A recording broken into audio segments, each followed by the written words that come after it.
What's up guys, Napoleon here, and today I'm talking about 5 classic games you need to start playing. Now I've played all these games and I've put at least 100 hours on each of them. All of these games definitely bring something to the table and you'll definitely be addicted and spending a lot of time on them because they're just that good. Now a lot of these games are pretty underrated, but a couple of them have thankfully been recognized for their joyous and dopamine that they provide to the person playing them.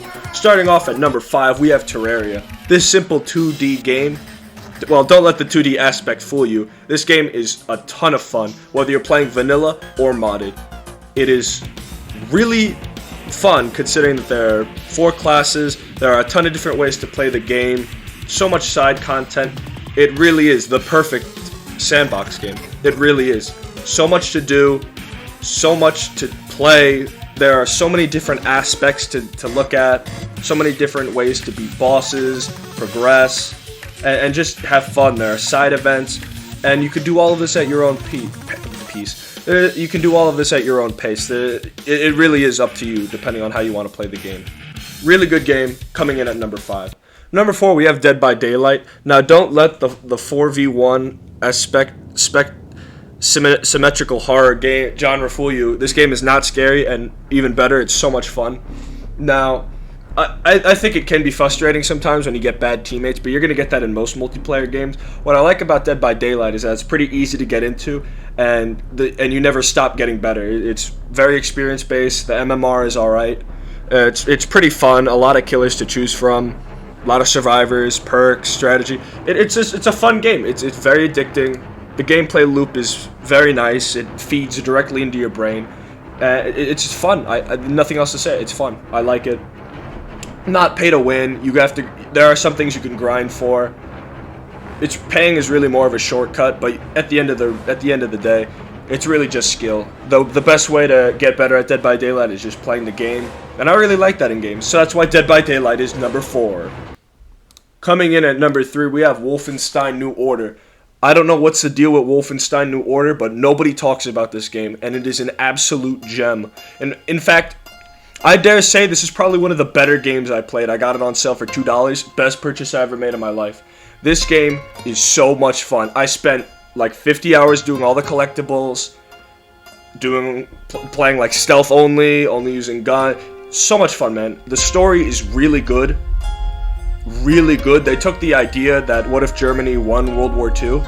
Well, technically you are in World War II, but the Allies are losing. Germany has robots, crazy stuff, magical Jews. Really, I'm not going to spoil anything, but oh my goodness, this game is awesome.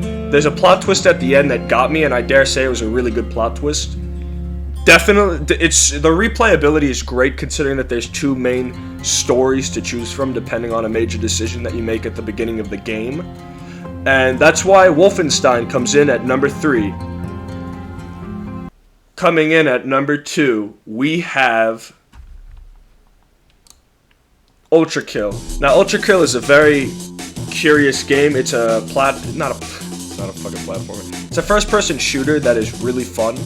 And I know I've said that word a lot, but you gotta understand, Ultra Kill, the gameplay loop is simple. You run around shooting things, but it's the way that it's done that makes it interesting. These aren't complex graphics. You can run this on a calculator, but it's the way that everything falls into perfect order, whether you pull off a coin shot, you do a bunch of different combos. It really is a deep game. It looks very simple on the outside, but there's a lot of depth to the stuff that you can pull. There's lore. I haven't even caught up with the lore, but the lore is insane. The boss battles are very fun. Actually, it is pretty difficult. I played on the hardest difficulty. The first major boss fight took me around an hour. No, like a week. It was absolutely torturous. So difficulty is definitely up there. You know, if you're looking for a difficult game, get into this, man. It's so worth it. Now, the price has gone up, and the second act has just came out. I think you should pick up Ultra Kill right now. It's a great game. Definitely get it. It's fun. It really is. If you like fast-paced first-person shooters like Doom, or literally any other fast-paced first-person shooter, you are absolutely gonna love Ultra Kill, and I cannot recommend this one nearly enough. Coming in at number 1, we have Yakuza Kiwami. Now, the only reason I put this above Yakuza 0 is because, 1, I think the combat in Yakuza 0 is pretty clunky, It's just very smooth in Kiwami, and things are probably very balanced. Sure, there's the OP Tiger drop, but that's more of a late game thing that you get in the post. So, yeah, by the time you finish the game, there's still going to be a lot of stuff to do. Yakuza, as a series, probably has more content than all 4 of the games that I put below it. There is just so much to do. So many side quests, which are called sub-stories. So many secret things, so many collectibles, and it really is worth going for. This isn't... I never feel tired going for achievement hunting in Yakuza, any of the Yakuza games. I think it's so much fun, sub-stories, and they hold so much personal interest because they make you invested. This isn't like some boring, go to this space here and pick something up and bring it back. They hit you with personal stories that make you feel for the characters, and it really grounds you with its awesome protagonist, Kiryu Kazuma. Now, I'm not gonna, talk about the entire plot of Yakuza Kiwami, but it's a protagonist that you feel for. It's a cool character. You're playing as the cool guy. Like, how cool? That's just awesome. I love it when games do that.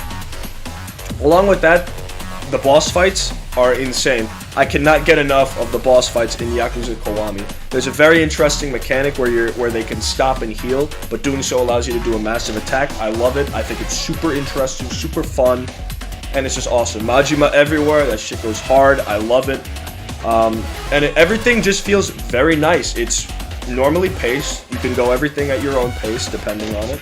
You can speed through the game, or you can, take your time, grind a little bit. It really is a great game. I dare say it has no flaws. I dare say it has no flaws. That's right, I just said that. If there's one game you're going to get out of this list, get Yakuza Kiwami. That's really it. Now, I hope you guys had a good time looking at this video on the top 5 best games. Sorry, top 5 classic games you should start playing. My name is Napoleon. Hit the like button, subscribe button, the view button, comment button. Say you liked the video, and I'll see you guys in the next one.